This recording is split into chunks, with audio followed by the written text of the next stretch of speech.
has been made possible with the continued support of the Game Revenue Affiliate Program.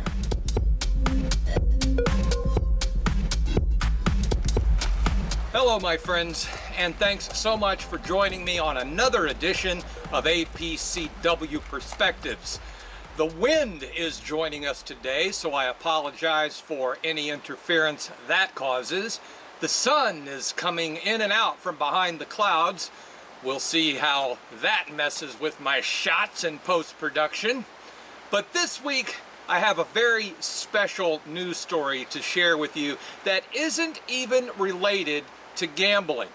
Yes, my friends, we still begin in the United Kingdom, of course, where a new proposal has been put forth that will place a limit on the consumption of alcohol at bars, pubs, taverns, restaurants, sporting events. It would set a 2-drink per night limit for each individual with at least 1 hour in between drinks as a way of, protecting those who are more vulnerable to alcoholism. And since many people also drink at home, this would extend to the sale of hard liquors and beer. Hard liquor would only be sold in 2-shot containers, and beer would only be sold in 2-packs. All of this sounds pretty stupid, doesn't it? But it's the exact same fucked up logic behind many of the so-called gambling reforms being pushed in the United Kingdom right now. Take, for example, the recent proposal from the House of Lords Peers for Gambling Reform Group. They want stake limits. They want affordability checks. They want the speed of gameplay slowed down. They want to destroy our industry. Don't think so? Consider this. In their report, they actually admit that the changes they are seeking will cost the industry up to nearly £1 billion a year. But that's okay, because the changes will also generate more tax revenue. Hold on. In a nutshell, these jackasses actually believe that the solution to gambling reform in the UK is to cut profits and increase taxes. That's so stupid, there are no words to describe it. And I've got a lot of words in here, although the Betting and Gaming Council did try to summarize it when their CEO actually said, and I'm quoting here, "We are confident that the ministers will make sensible decisions for the future that are based on serious evidence rather than the fantasy figures contained in this report." The dream of anti-gambling prohibitionists has always been to somehow force people not to gamble or to gamble less just because they don't like betting. And the idea that somehow restricting betting would create more jobs is economically daft. Daft, that's a word you don't hear in America much. I think it's the British way of telling them they're a bunch of fucking morons. Wow, I've used the F-bomb twice in the first half of the show. Oh, and don't worry, the alcohol story, that was fake just to illustrate a point.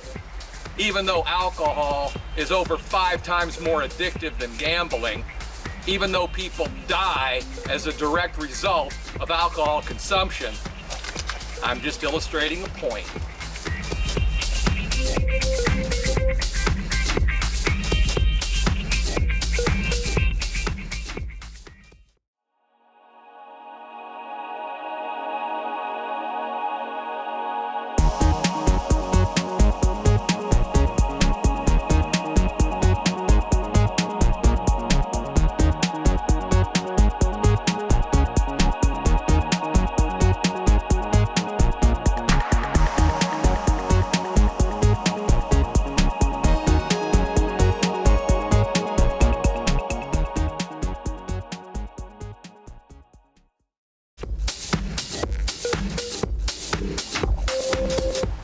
welcome back, friends. For the third week in a row, online gambling news from Holland is making the headlines. First, a couple weeks back, the Dutch regulator warned, threatened affiliates about targeting, Dutch traffic. Then, last week, they were signing memorandum agreements with other regulators and other jurisdictions, which was concerning. But now, now, my friends, they have taken their game to the next level, conducting raids in the Netherlands and Spain. Yes, you heard that correctly. The gaming authority in Holland raided a home in Spain somehow for what they say was illegal gambling. Additionally, they had homes in Krakow searched for allegedly offering online gambling in the Netherlands.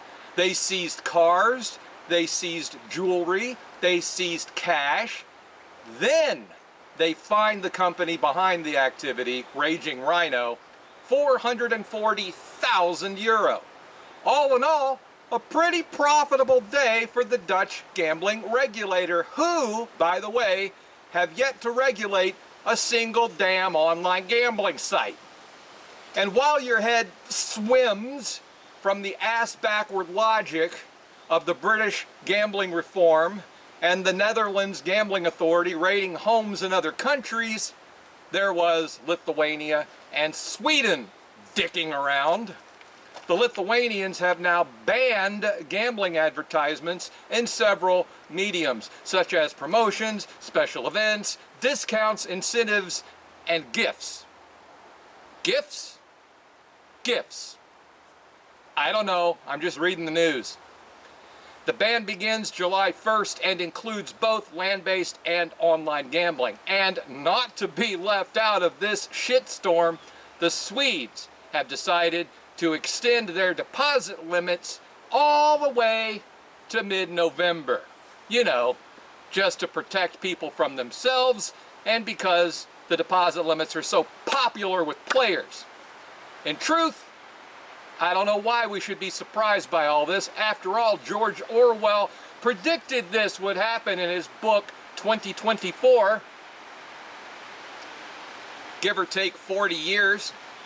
Honestly, I'm at a loss right now. I mean, what do you say to wrap up a show with all of this in it? But I do plan to return next week to share more madness with you. Say it with me. God willing.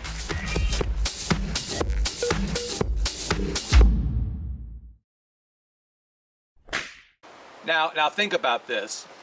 They've gone from, well, I just cocked that all up, didn't I? Yes, I did, but I'm used to it. That's why we have bloopers. Hooray! By the way, do you like this shirt? I mean, I sort of like it. Doesn't make me look too fat.